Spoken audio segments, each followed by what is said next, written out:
nationales et les télévisions locales vous présentent le Club des Territoires. Nous pour ce club, Nicolas Prissette. Bonjour Nicolas, merci d'être avec nous, éditorialiste à La Tribune Dimanche, ce nouveau journal dont on parlera évidemment en fin d'émission. Mathieu Gallard, bonjour. Bonjour. Merci d'être avec nous, directeur d'études à l'Institut de sondage Ipsos. On va parler avec vous du pouvoir d'achat qui reste la préoccupation majeure des Français. Prix du carburant, prix de l'alimentation. Comment répondre à l'inquiétude? Les mesures gouvernementales sont-elles suffisantes? On en parlera. Et Mathieu, on va parler de l'enquête Ipsos, une grande enquête sur les fractures. Samia, vous l'avez étudiée, vous allez nous en parler. Oui, tout à fait. Et on reviendra sur les principales préoccupations et le sentiment de déclin. Ce sera à suivre dans quelques instants. D'abord, on va parler de la situation en Israël qui fait de nouveau ce matin la une de beaucoup de vos quotidiens régionaux. C'est tout de suite.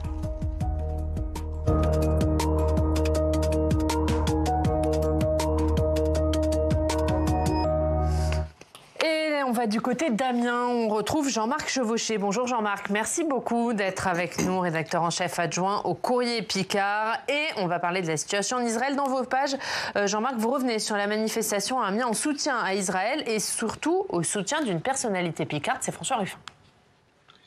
Oui, alors il s'est passé deux choses hier à Amiens.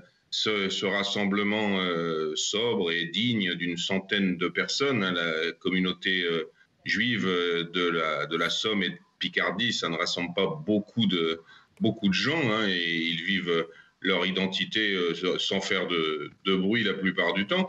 Hier, évidemment, ils se sont rassemblés devant la mairie d'Amiens et ils ont manifesté leur soutien à Israël dans ce qui vient de frapper le pays. Mais il nous a intéressé, c'est évidemment la position de François Ruffin, dont il faut rappeler qu'il n'a pas tout à fait la même que les cadres du mouvement de la France Insoumise, en tout cas pas celle de Jean-Luc Mélenchon, ni celle de Mathilde Panot, la présidente de l'Assemblée nationale, puisqu'il a réitéré sa demande à son camp d'utiliser des mots forts pour qualifier les événements, il a dit des mots qui soient à la hauteur des événements, et il faut que nous utilisions des mots forts. Le Hamas est une organisation fanatique, terroriste, voilà une déclaration plus claire que celle des cadres de la France Insoumise, qu'on n'avait pas entendu jusque-là. Enfin, et François Ruffin l'a dit en début de semaine, il le redit ce matin dans nos colonnes. Pour lui, le Hamas est clairement une organisation fanatique, terroriste, des mots qu'on n'a pas entendus ailleurs dans les rangs de la France Insoumise. Alors, on verra ce que sera la suite, mais ça, je pense que ça va conditionner beaucoup de choses à l'intérieur du mouvement, puisqu'on sait que cette ligne de fracture-là a été particulièrement sensible cette semaine. Merci Jean-Marc. Effectivement, c'est à lire ce matin dans le Courrier Picard, notamment cette interview de François Ruffin. On regarde la une du Courrier Picard, solidarité avec Israël. C'est à la une de votre journal. Merci beaucoup Jean-Marc Chevauché d'avoir été avec nous. Il y a une fracture qui est en train de renaître. On va parler de la NUP, mais au sein même de la France Insoumise, Nicolas Prissette. Oui, bien sûr. Enfin, cette fracture, elle se résume essentiellement à François Ruffin, comme on vient de l'entendre, parce que le reste de la France insoumise, à peu près à l'unisson autour de la posture de Jean-Luc Mélenchon. Et puis, pour François Ruffin, on voit c'est sa stratégie de présidentialisation qui se met à l'œuvre, parce qu'il a fait l'analyse assez logique, somme toute, que la gauche ne peut pas remporter une élection présidentielle si elle n'est pas totalement unie, en allant des sociodémocrates jusqu'aux communistes, en passant par les mélenchonistes. Donc, il s'est dit social-démocrate. Et le voilà plus sensible et plus réaliste et plus juste vis-à-vis des événements en Israël que le reste de la France Insoumise. Et une position de la France Insoumise qui fait réagir dans la classe politique et qui a fait réagir ce matin Gérald Darmanin, le ministre de l'Intérieur. Il était l'invité de la matinale de France Inter. On l'écoute. À toute la France Insoumise, je constate qu'il y a des gens quand même de bonne foi, intelligents et de bon sens comme M. Ruffin, qui se distinguent évidemment. Les propos ignominieux de M. Mélenchon ou Mme Panot ne permettent pas, me semble-t-il, la paix publique et n'évitent pas l'importation du conflit. Parce que je pense, Madame, qu'il y a quelque chose de très cynique dans le comportement de M. Mélenchon, qui veut parler à la rue. Il pense que la rue des quartiers est pro-palestinienne, il pense que la rue est anti-flic, et donc il n'a pas une vision, à mon avis, particulière et des convictions extrêmement profondes sur le conflit israélo-palestinien depuis 50 ans. Mais en revanche, il a une conviction électorale. S'il fait 20-25%, s'il récupère les quartiers, alors il est au second tour de la présidentielle. Donc il en rajoute dans la caricature. C'est absolument ignominieux. Comportement cynique de la part de Jean-Luc Mélenchon, dit Gérald Darmanin. Il y a un double comportement pour Jean-Luc Mélenchon. D'une part, il y a sa position qui est celle qui a été rappelée à sa façon par le ministre de l'Intérieur il y a un instant dans son qu'on vient d'entendre, et qui est pro-palestinienne, qui est une posture finalement classique de la part de l'extrême gauche depuis les années 70, on ne va pas refaire l'histoire, mais c'est assez attendu.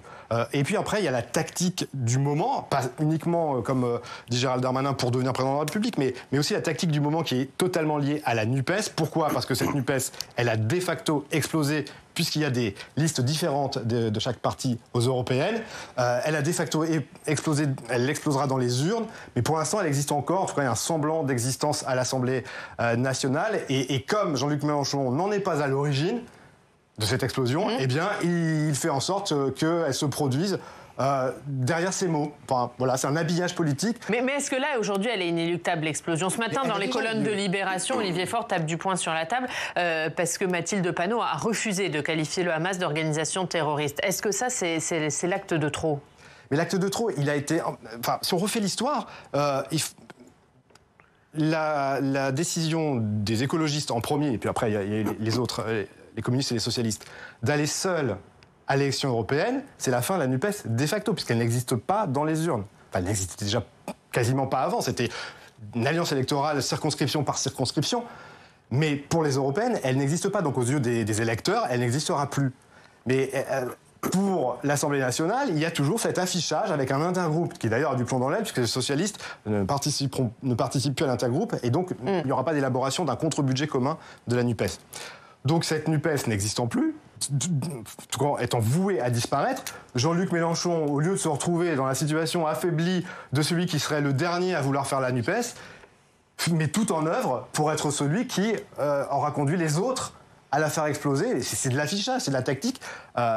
Sur le fond, ça ne change pas grand-chose, je pense, pour l'électorat qui a un regard, mais on en parlera peut-être tout à l'heure, très critique sur l'attitude de la France insoumise. Oui, on va en parler, mais juste là, est-ce que Mathieu, vous pouvez nous dire comment réagit l'électorat de gauche à ce qui se passe ? Sincèrement, je ne pense pas qu'à ce stade, ça soit vraiment une affaire qui a un impact électoral. C'est une affaire qui a un impact réel sur les dirigeants politiques. Je ne suis pas totalement d'accord avec l'idée selon laquelle la NUPES, il était acté qu'elle était en train d'exploser à cause des élections européennes, du fait qu'il y ait plusieurs listes présentes. La NUPES, ce n'est pas un parti, c'est une coalition de partis dans tous les régimes parlementaires, en Allemagne, en Italie, etc. C'est absolument normal qu'il y ait des coalitions, qu'elles soient gouvernementales ou d'opposition, mais qui partent séparées à des élections qui ne sont pas les élections qui décident du pouvoir national. Mais c'est vrai qu'on voit bien que depuis quelques semaines, peut-être même un peu plus désormais, il y a des tensions qui deviennent extrêmement fortes entre les partenaires de la NUPES. Des mots qui sont très durs échangés entre les dirigeants de ces partis. Et c'est vrai que là, ce qui s'est passé en Israël renforce encore ça. On a vu il y a quelques jours Jean-Luc Mélenchon tweetant que finalement ses alliés socialistes, écologiques étaient un petit peu des alliés objectifs d'un gouvernement d'extrême droite en Israël. C'est vrai que ça devient un attelage un petit peu compliqué à justifier. On va voir dans les jours à venir, mais c'est vrai que on peut penser que les jours de la NUPES, là, deviennent vraiment comptés. Et d'ailleurs, on voit que beaucoup de dirigeants de fédérations socialistes, par exemple, demandent la fin de la NUPES. Et hors LFI, vous l'avez rappelé, Nicolas, il y a une position unanime des autres partis sur cette guerre en Israël. Emmanuel Macron reçoit les chefs de parti à la mi-journée. Il va s'exprimer à 20h. L'objectif, c'est quoi, d'afficher une unité nationale ?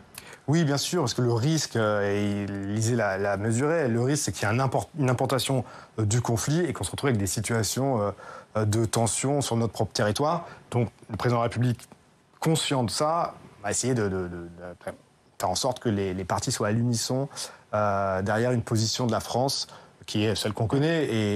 Et a priori, ça devrait bien se passer, sauf évidemment avec les Insoumis. Mais c'est vrai qu'il y a un enjeu, il y a un risque qui a été mesuré d'ailleurs dès le week-end dernier, qu'il puisse y avoir des conséquences ici en France. Et on sait que le ministère de l'Intérieur avait demandé dès samedi à ce qu'il y ait un renforcement de la sécurité, notamment autour des synagogues. Ouais, Mathieu, on va parler dans quelques instants des fractures du moral des Français. Est-ce que cette guerre, elle peut avoir des conséquences sur le moral des Français ? Elle inquiète ?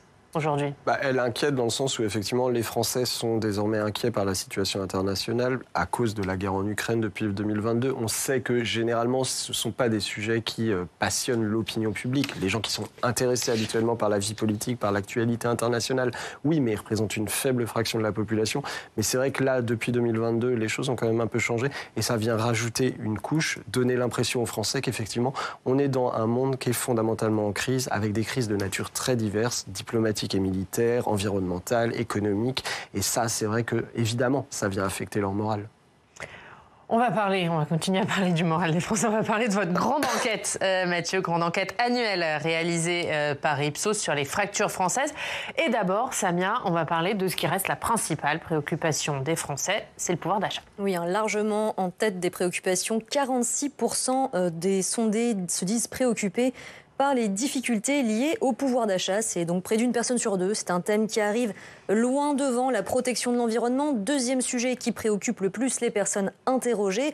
Arrivent ensuite à égalité, en troisième position, donc, l'avenir de notre système social et le niveau de l'immigration qui inquiète 24%, donc presque un quart des Français, suivi du niveau de délinquance, sujet de préoccupation de 19% des personnes interrogées. Le pouvoir d'achat, est-ce qu'il inquiète autant à droite qu'à gauche? Il inquiète plus les sympathisants de gauche, Oriane. 54% chez les socialistes, 51% pour les proches de la France Insoumise et du Parti communiste. À droite aussi, on s'inquiète du pouvoir d'achat, 48% chez les Républicains. Plus surprenant peut-être, seuls 41% des partisans du Rassemblement national placent cette préoccupation en tête. C'est donc en dessous de la moyenne de 46%. Alors que le RN a un électorat qui repose en grande partie sur les classes populaires. Oui, c'est l'un des enseignements de ce sondage. Il y en a d'autres, on va en parler avec vous tout à l'heure, Samia. Ça reste le pouvoir d'achat, la préoccupation majeure des Français. Ça l'est depuis 2021, depuis que l'inflation a vraiment commencé à monter. Et ça, les Français s'en sont tout de suite rendus compte. Et on voit que c'est effectivement stable à un très haut niveau, avec des niveaux qui sont massifs dans les catégories sociales les plus affectées, les revenus modestes, les catégories populaires, employés, ouvriers. Ce qui est intéressant de voir, c'est comme ça a été dit, que effectivement, c'est quelque chose qui touche à peu près aussi toutes les catégories politiques. Il y a finalement que les sympathisants de reconquête d'Éric Zemmour pour lesquels vraiment ça n'est pas le sujet du tout. Eux, ils sont absolument focalisés sur le couple immigration-insécurité. On voit que partout ailleurs, c'est un sujet, même au Rassemblement national, c'est sûr que c'est pas le premier sujet, traditionnellement, et ça le reste encore, le sujet qui explique le vote pour le Rassemblement national, c'est l'immigration, l'hostilité à l'immigration. Mais même chez eux, depuis quelques années, depuis les Gilets jaunes, et plus encore depuis le tournant social un peu de la campagne de Marine Le Pen en 2022, ça devient un sujet qui monte véritablement. Donc oui, c'est un sujet consensuel dans l'inquiétude qu'il suscite. Oui, Nicolas. Et pour le gouvernement, ça reste une préoccupation majeure avec, on le voit, ce texte de loi qui permet des renégociations entre distributeurs et industriels sans qu'on sache très bien comment ça va se passer ni à quoi ça peut aboutir, parce que pour les producteurs notamment, l'inflation, vous êtes obligé de la passer, sinon vous mourrez. Donc il y a forcément des répercussions qui se produisent et qui vont continuer de se produire, même si les économistes nous disent que c'est en train de se tasser. Alors, il y a évidemment l'inquiétude sur les prix alimentaires, il y a aussi l'inquiétude sur les prix à la pompe, ça fait partie des sujets. On va voir un exemple, c'est notre reportage à votre rencontre. Flora Sauvage nous emmène rencontrer Hélène Pierre, elle est infirmière libérale dans le Grand Est, durement touchée par la hausse des prix du carburant, ce qui n'est pas sans conséquence sur son métier. Charge de travail en hausse, revenus en baisse. Cette infirmière libérale voit le montant de son plein d'essence grimper sans cesse. Chaque mois, Hélène doit faire 7 pleins pour aller travailler. 7 pleins, ça représente à peu près 700 €, contre avant 350, 400 €. Donc on paye vraiment l'essence au même tarif que n'importe qui, alors qu'on est beaucoup sur les routes et que nous, voilà, on voit un routier, là je pense aux routiers, les routiers, effectivement, ils sont aussi toute la journée sur la route, mais eux, ils peuvent répercuter ça sur leur déplacement, sur diverses choses. Malgré la revalorisation de l'indemnité forfaitaire de déplacement des infirmiers libéraux, Hélène estime que cela n'est pas suffisant pour contrer la hausse des prix du carburant. Cette infirmière libérale dans le Grand Est parcourt 200 à 250 km par jour en moyenne pour se rendre au chevet de ses patients à domicile aux 4 coins du département de la Meuse. Ici, on est dans un département qui est très rural, avec beaucoup de villages éloignés. Et donc, on est obligé, la voiture est un outil indispensable pour se rendre au domicile des patients, pour pouvoir leur prodiguer des soins. Bien souvent, c'est des patients qui ne peuvent pas se déplacer, de par leur pathologie, ou ils n'ont pas forcément quelqu'un non plus pour les amener. Coucou! Allez, zou! Il y a des patients chez qui on va passer 2-3 fois par jour, même plus. des patients chez qui on passe une fois. Donc en moyenne, on est sur à peu près 35 passages à la journée, 35 à 40 passages à la journée. Mais entre l'inflation et la hausse du prix du carburant, cette infirmière libérale ne s'y retrouve plus financièrement face aux dépenses liées à ses déplacements. Quand on fait un déplacement très loin pour juste une petite injection qui est cotée 7 € avec le déplacement, en plus on peut rajouter des kilomètres, le temps passé sur la route plus le carburant, il arrive un moment où en fait on est presque perdant à aller faire des soins très loin. Déjà, dans certains cabinets, dans certaines régions, les infirmières refusent de se déplacer au-delà d'un certain nombre de kilomètres. Le problème, c'est qu'on a déjà des déserts médicaux qui sont installés et là, on va avoir des déserts infirmiers qui vont s'installer aussi. En 10 ans, selon certains syndicats, les infirmiers libéraux auraient perdu 25% de leur pouvoir d'achat. On voit, Mathieu, les difficultés de cette infirmière qui sont représentatives de difficultés de milliers de Français. Est-ce qu'il y a une forme de découragement sur cette question du pouvoir d'achat ? Il y a une forme de découragement et aussi une forme de colère. Et ça, c'est ce qu'on voit aussi dans le sondage. On demande en fait aux Français s'ils se sentent plutôt en colère vis-à-vis de la situation, mécontents ou satisfaits vis-à-vis de la situation de la France.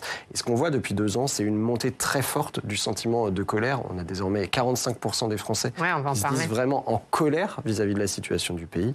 Et c'est quelque chose qui monte partout. Et juste un petit point, ce qui est intéressant là dans ce reportage, c'est que ça met en relation justement 2 préoccupations majeures, qui sont certes la préoccupation vis-à-vis du pouvoir d'achat, mais aussi la préoccupation vis-à-vis du système social, des services publics, qui est particulièrement et de ces déserts médicaux, qui est une inquiétude, évidemment. Exactement. Ouais, c'est vrai que la santé, ça fait aussi partie des inquiétudes. La santé, c'est extrêmement important. On voit que ça a beaucoup monté au moment du Covid et que ça reste fort parce qu'il y a eu toutes les crises au sein de l'hôpital public, les services d'urgence, les services pédiatriques. Il y a la question des déserts médicaux. Et tout ça, effectivement, suscite aussi un sentiment de déclin dans l'opinion. Et on entend cette infirmière, Nicolas, dire les réponses du gouvernement, elles ne sont pas suffisantes. Est-ce que c'était le moment d'arrêter le quoi qu'il en coûte et la politique d'échec ? Oui, alors qu'il y a eu énormément d'argent public qui a été utilisé et emprunté, notamment pour pouvoir faire face à cette inflation et pour payer à la place des Français une partie des factures, notamment dans l'énergie, pour l'essence, mais aussi pour l'électricité et le gaz. Donc le gouvernement, je rappelle, a dépensé 80 milliards d'euros ces 2 dernières années au titre des différents boucliers et des différentes mesures d'urgence. 80 milliards d'euros, c'est une somme colossale. Elle est empruntée, donc on va la payer plus tard, ces prochaines années, parce que l'inflation va être toujours obligée de la payer à un moment ou à un autre. Et on a le sentiment aujourd'hui que Bruno Le Maire est arrivé un peu au bout de la baguette magique, qu'il n'y a plus d'argent à emprunter pour éponger les factures des Français, qu'il va faire confiance au marché, et on l'évoquait tout à l'heure, au marché entre industriels et grande distribution pour tenter de limiter ces hausses de prix. Et qu'au-delà de ça, il n'y a plus beaucoup d'idées dans la sphère politique pour arriver à, sans que ça coûte trop cher, contenir les étiquettes. Peut-être l'année prochaine, y aura-t-il encore un peu de bouclier, parce qu'on s'attend à ce qu'il y ait une hausse nouvelle des prix de l'électricité. Mais de la part du gouvernement, aujourd'hui, c'est le retrait ou la fin des mesures. C'est présenté d'ailleurs comme une économie budgétaire, ça se discute. Mais il n'y a plus d'idées nouvelles, il n'y a plus de grandes idées, parce qu'on pourrait dire, comme à l'époque du chômage, on a quasiment tout essayé. Ouais, et il y a cette aide qui a été annoncée par le gouvernement, une aide de 100 € pour les Français les plus modestes qui ont besoin de prendre leur voiture. C'est ce qu'a dit le chef de l'État. Est-ce que ça peut être suffisant dans le contexte actuel ? Alors c'est la reconduite d'une aide qui existait déjà. Bien sûr, c'est insuffisant et ça sera insuffisant si les prix du pétrole remontent encore de façon dramatique. Donc il y a un moment où, je le disais, l'inflation, vous êtes obligé de la payer. Sinon, vous fermez des entreprises, ou alors sinon, vous vous appauvrissez, enfin vous arrêtez de consommer. Et on voit qu'il y a des catégories qui sont particulièrement et cruellement concernées par cette situation et qui achètent moins de nourriture, notamment. On voit les banques alimentaires, les restos du cœur qui accueillent de plus en plus de monde et qui font face eux-mêmes à des difficultés. Donc effectivement, il y a des moments où la puissance publique est obligée d'avoir des mesures d'urgence pour faire face aux situations les plus dramatiques. Mais au-delà de ça, pour l'ensemble des Français, la facture est tellement élevée que l'État ne peut pas se permettre de la payer, parce que ça voudrait dire que soit il se surendette et à ce moment-là, on est en risque vis-à-vis des marchés financiers et des emprunts qu'on a à rembourser, ou bien il fait des choix qui consisteraient à priver un ministère de moyens pour utiliser l'argent pour autre chose. Et pour faire le lien avec notre sujet précédent, est-ce que la guerre en Israël pourrait avoir des conséquences à moyen terme sur les prix à la pompe ? Alors pour l'instant, on n'a pas vu de mouvement sur les marchés qui laisserait penser qu'il y a un impact à long terme. Je crois qu'il y a une forme d'attentisme, voir la façon dont les choses vont évoluer. Mais évidemment, le principal indicateur, ça restera les prix du pétrole. On va parler du reste de votre enquête. Il y a beaucoup de choses dans cette enquête, Mathieu, Samia. L'autre enseignement de ce sondage, c'est la forte colère, Mathieu le disait, que ressentent les Français. Oui, 45% des Français, vous le disiez, se sentent proches d'une France, je cite, en colère et contestataire, un sentiment qui a fortement progressé, plus de 10 points en un an, puisque l'an dernier, il n'était que 36%. Il est surtout ressenti par les extrêmes, 64% à l'extrême gauche, 63% à l'extrême droite, alors que les proches du parti présidentiel La République En Marche, eux, ne sont que 19% à ressentir cette colère. Et il y a un autre sentiment qui progresse, c'est celui d'une France sur le déclin. Oui, ça explique peut-être en partie cette colère. 82% des personnes interrogées estiment que la France est en déclin. C'est beaucoup, c'est 7 points de plus que l'an dernier, où ils étaient 75%. Un chiffre à relativiser tout de même, car ça reste moins qu'en 2016, où 86% des Français partageaient cette impression de déclin. Alors il y a des nuances, bien sûr.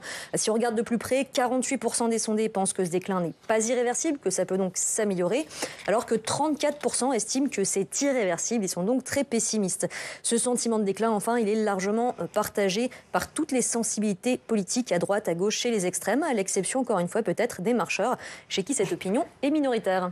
Mathieu, on est sur un tableau qui n'est pas très réjouissant. Oui, j'en suis absolument désolé. Non, c'est vrai que sur cette question du déclinisme, on atteint des niveaux qui étaient ceux d'avant l'arrivée au pouvoir d'Emmanuel Macron en 2017. C'est vrai que son arrivée au pouvoir avait donné à une partie de l'opinion publique, partie minoritaire, mais pas totalement négligeable, que voilà, ce déclin était un petit peu enrayé. Et ça s'était maintenu malgré toutes les crises de ces années 2017 à aujourd'hui. Évidemment, les gilets jaunes, la crise du Covid, la crise ukrainienne. Et là, c'est vrai que ça repart à la hausse. Et ce qui est intéressant de noter, au-delà du chiffre de l'ensemble des Français qui pensent que le pays est en déclin, c'est qu'on a désormais effectivement un tiers, 34%, qui pensent que ce déclin est irréversible. Et là, on est clairement sur le plus haut niveau qu'on enregistre depuis qu'on réalise cette enquête. Donc on voit effectivement que les choses se durcissent vraiment, que le pessimisme s'installe. Et ce pessimisme, il progresse cette année, notamment chez les sympathisants des partis plutôt modérés, au centre-gauche, les socialistes, les écologistes, ça progresse de plus de 10 points,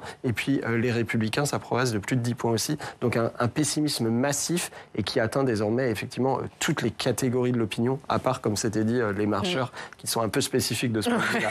Et vous dites, il y a une forme de fatalisme. Est-ce que c'est aussi révélateur de l'impuissance du politique aujourd'hui aux yeux des Français ? C'est certain que, et on le voit d'ailleurs dans notre baromètre de popularité qui est sorti hier, que par exemple Bruno Le Maire, dont on parlait, souffre un peu de cette situation. Il recule de 6 points. À quoi est-ce que c'est lié ? Effectivement, sans doute aux annonces qu'il avait fait au cours des mois du printemps et du début de l'été, dans lequel on nous disait que l'inflation était derrière nous.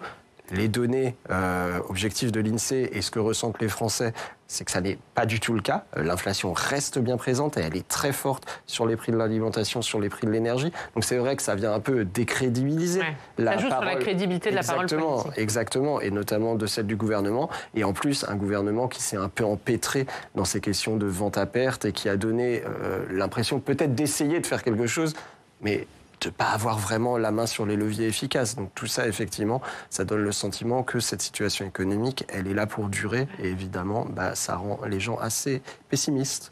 Mauvaise nouvelle, évidemment, pour le gouvernement et pour Emmanuel Macron, Nicolas. Oui, et moi, ce qui me frappe dans votre étude, c'est cette impression globale de pessimisme et aussi une question qui a été posée aux Françaises et aux Français, savoir si c'était pas mieux avant, avec des taux de réponse qui sont relativement élevés. Et la question qu'on peut se poser, c'est si cette vision qui s'aggrave, sondage après sondage, année après année dans votre baromètre, elle est vraiment liée à la situation politique collective ou bien à des situations individuelles. Et ça, je pense que ça mériterait d'être un peu expertisé. Pourquoi ? Parce qu'on a une situation démographique avec un pays où un tiers, en gros des habitants, en tout cas des adultes, est à la retraite, en tout cas vieillissant dans sa partie de sa vie qui, le conduit inhabituellement à la fin. Et donc, psychologiquement, ça change les choses.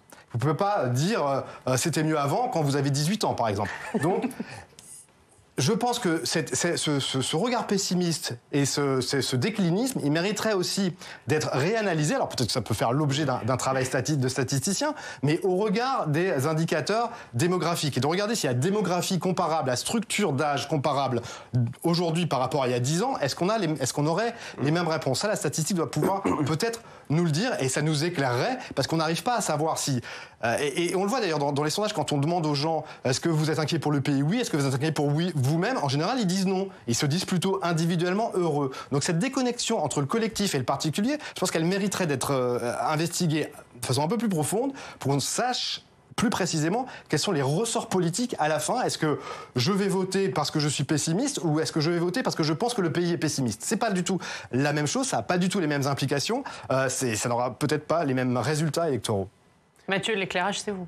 Merci beaucoup. Non, ce qui est intéressant de noter, effectivement, cette différence entre la perception au niveau collectif et la perception individuelle, c'est quelque chose d'assez classique en France et de bien ancré. Pessimisme collectif, mais relatif optimisme individuel. En revanche, ce qui a changé au cours des dernières années, des 10-15 dernières années, c'est qu'auparavant, les gens étaient relativement optimistes pour l'avenir de leurs enfants ou des générations futures. Désormais, ils sont massivement pessimistes pour l'avenir, soit de leurs propres enfants, soit des générations futures. Et ça, évidemment, ça dresse un climat d'opinion qui est totalement différent et qui vient profondément ancrer le pessimisme. On n'est plus du tout dans une France dans laquelle on se dit peut-être que ma situation n'est pas très bonne, même si je m'en satisfais peut-être, mais au moins je sais que mes enfants, ça ira mieux. Il y a cette idée de l'ascenseur social, de la possibilité, quand on est dans les catégories populaires, de passer dans les classes moyennes, qui a totalement disparu. Et ça, évidemment, c'est dramatique pour une grande partie de l'opinion. Et cette France qui est vue en déclin, et cette France en colère aussi, Samia le rappelait, est-ce qu'elle ne voit aucune réponse politique ou est-ce que celle qui risque d'en profiter, c'est Marine Le Pen? Alors, ce qu'on voit très clairement, c'est qu'effectivement, peu à peu, le Rassemblement national de Marine Le Pen grappille des points.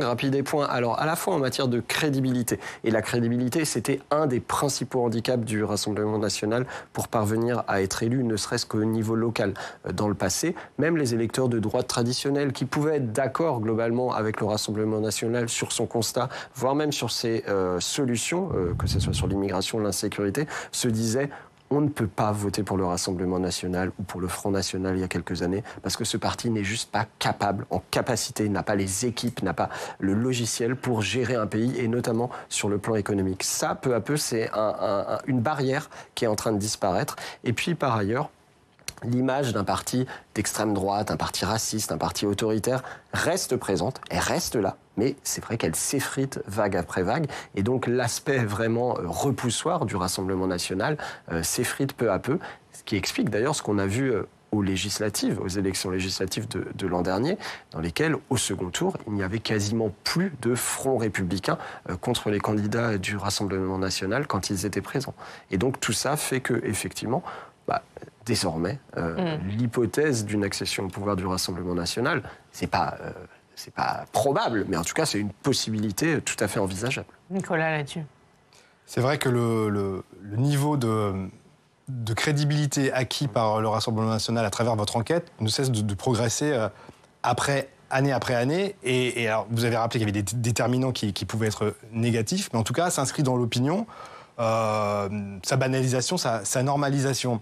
Et c'est la stratégie qui est poursuivie par Marine Le Pen à l'Assemblée nationale. On va encore le voir aujourd'hui avec la niche du RN, où il est probable qu'une partie du groupe des Républicains votera certaines propositions de loi. Je pense notamment à celle sur l'endométriose. Donc ça veut dire qu'il y a, de la part aussi des Républicains, cette digue qui était poreuse et qui maintenant saute, et pour l'opinion publique, l'image d'un parti qui est capable d'aller chercher des voix et des soutiens dans d'autres partis de gouvernement, ce qui lui manquait totalement jusqu'ici, puisqu'on faisait l'analyse que le Rassemblement national, et avant lui le Front national, ne pouvait jamais gouverner parce qu'il n'y avait pas d'alliés, qu'il n'y avait personne pour faire la différence entre 30, 35% et 51%. Aujourd'hui, la démonstration risque d'être faite que le Rassemblement national est capable d'aller chercher des alliés, des voix, à l'extérieur de son propre camp, et donc de faire un pas de plus dans sa banalisation, sa normalisation, et ce qu'il espère être un jour une conquête du pouvoir. Merci, messieurs. Vous restez avec nous. On va regarder ce qu'il y a à la une de nos quotidiens régionaux.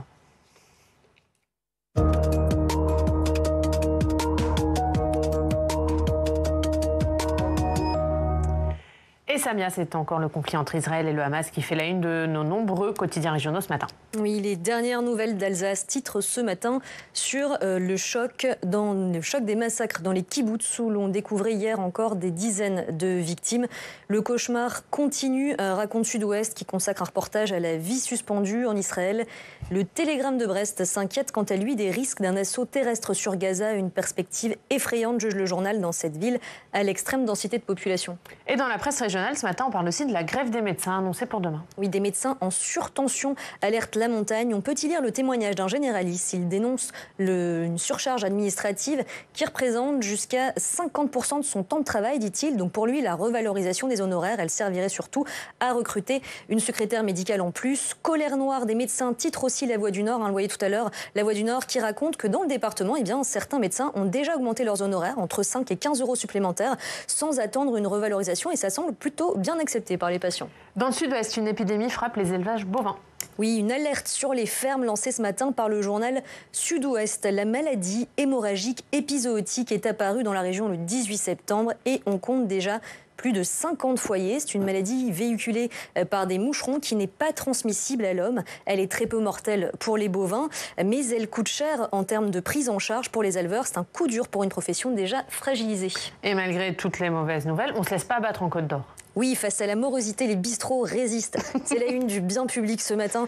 Malgré l'inflation, les guerres, les épidémies, la vie continue dans les bistrots. Des bistrots qui sont de moins en moins nombreux en Côte d'Or, mais qui continuent à tisser du lien entre les habitants. C'est un reportage de Zinc en Zinc que propose le journal ce matin. Une journée hors du temps dans ces lieux où l'on peut aussi bien se retrouver à la table d'un ouvrier que d'un châtelain. Voilà, une nouvelle triste. Merci beaucoup, merci Samia. Nicolas, vous nous parlez de la Tribune Dimanche, ce tout nouveau journal qui a vu le jour le week-end dernier. Oui, et je vous dévoile un peu de dimanche prochain. Allez, parlons. En culture, on sera avec Sophie Marceau et Thomas Dutronc. On parlera aussi de rugby, bien sûr, avec le match de l'équipe de France à venir. On a des pages déjà incontournables à table avec l'excellent François Simon. Et puis, en politique, des interviews. Il y a un suspense là sur la politique. À droite comme à gauche, qui seront notre marque de fabrique. Il y a un gros suspense sur la politique. Je vous invite dimanche matin à vous rendre dans votre place. Mais c'est ce qu'on fera. Un peu d'Israël aussi, on imagine. Évidemment, l'actualité internationale continuera de marquer profondément le journal et on y consacrera plusieurs pages. Voilà, et c'est à lire et désormais c'est à retrouver dans Vieux Kiosque tous les dimanches, la Tribune Dimanche. Merci beaucoup. Merci Nicolas d'avoir été avec nous. Merci Mathieu Gallard d'avoir été notre invité. Merci Samia. Merci à tous de nous avoir suivis. À 18h, vous avez rendez-vous avec Sens Public, Thomas Hugues. Et puis nous, on se retrouve demain. Très bonne journée.